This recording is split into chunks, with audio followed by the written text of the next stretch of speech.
একটি নামের মিল একজন মানুষের পুরো জীবনকে কতটা বদলে দিতে পারে তার এক হৃদয় বিদারক উদাহরণ বাগেরহাটের বাদল ফরাজি। আনন্দ ভ্রমণের উদ্দেশ্যে প্রতিবেশী দেশ ভারতে গিয়েছিলেন তিনি, কিন্তু সীমান্ত পার হওয়ার পরই শুরু হয় এক দুঃস্বপ্নের জীবন। পর্যটক হিসাবে যাওয়া সেই যুবক মুহূর্তেই পরিণত হন একটি হত্যা মামলার আসামিতে। এরপর আদালতের রায়ে তার ভাগ্যে জোটে যাবজ্জীবন কারাদণ্ড। ভারতের কুখ্যাত তিহার কারাগারে কেটে যায় জীবনের সবচেয়ে মূল্যবান প্রায় 10 বছর। অথচ পরবর্তী সময়ে সামনে আসে চাঞ্চল্যকর তথ্য। যে হত্যাকাণ্ডের দায়ে তাকে সাজা দেওয়া হয়েছিল সেই ঘটনার সঙ্গে তার কোনো সম্পৃক্ততাই ছিল না। Premium commercial space is now for rent.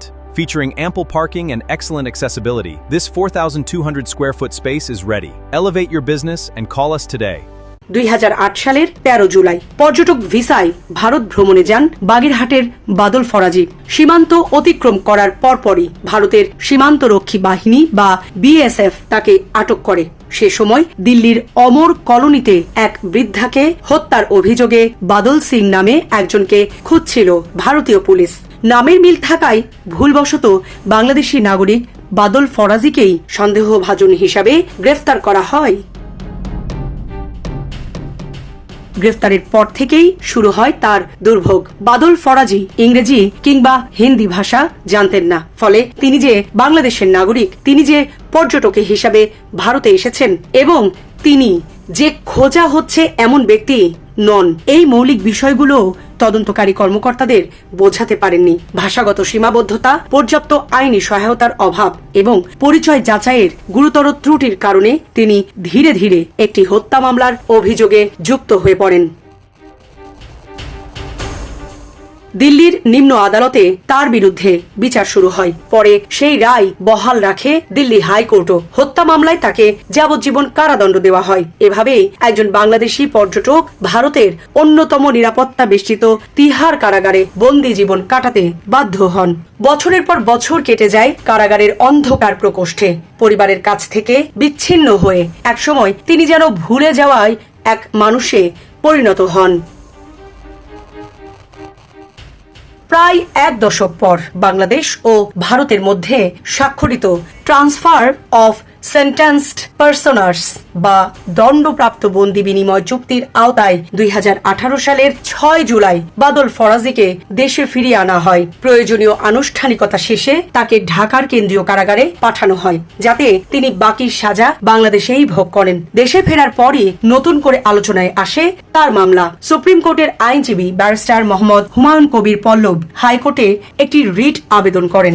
আবেদনে তিনি সরকারের কাছে বাদল ফরাজির মুক্তি চেয়ে নির্দেশনা প্রার্থনা করেন এবং তাকে কারাগারে আটকে রাখার সিদ্ধান্তকে বেআইনি ঘোষণা করার আবেদন জানায়। রিট আবেদনে বলা হয়, বাদল ফরাজি কোনো অপরাধী নন।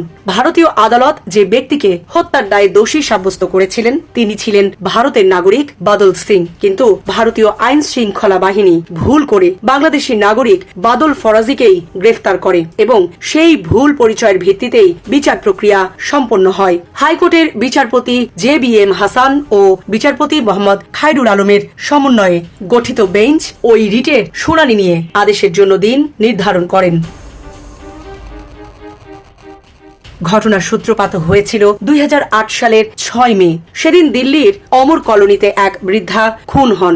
সেই হত্যাকাণ্ডের অভিযোগে বাদল সিং নামে এক ভারতীয় নাগরিককে খুঁজছিল পুলিশ। প্রায় 2 মাস পর বাংলাদেশি পর্যটক বাদল ফরাজি ভারত প্রবেশ করলে শুধুমাত্র নামের মিলের কারণে তাকে আটক করা হয়। পরবর্তী সময়ে সেই ভুল আর সংশোধন হয়নি, বরং ভুল পরিচয়ের ওপর ভিত্তি করেই তার বিরুদ্ধে তদন্ত, বিচার এবং সাজা কার্যকর হয়। পরবর্তীকালে বাংলাদেশের বিভিন্ন গণমাধ্যমে বিষয়টি গুরুত্বের সঙ্গে প্রকাশিত হলে বাংলাদেশ সরকারও নড়েচড়ে বসে। স্বরাষ্ট্র মন্ত্রণালয় ভারতের কাছে বাদল ফরাজিকে দেশে ফিরিয়ে আনার জন্য আনুষ্ঠানিকভাবে যোগাযোগ করে। 2 দেশের বন্দী বিনিময় চুক্তির আওতায় শেষ পর্যন্ত তাকে দেশে ফিরিয়ে আনা সম্ভব হয়।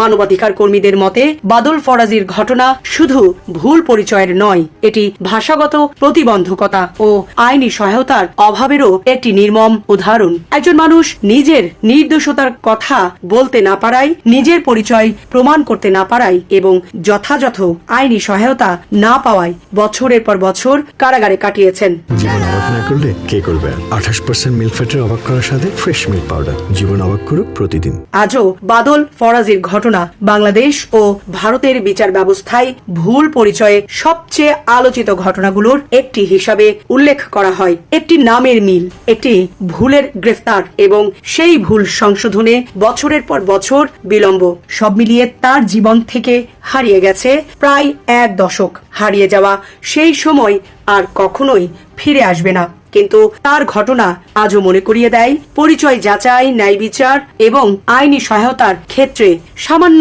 একটি ভুলও একজন নির্দোষ মানুষের পুরো জীবনকে অন্ধকারে ঠেলে দিতে পারে। সাবরিনা প্রীতি, ঢাকা এক্সপ্রেস।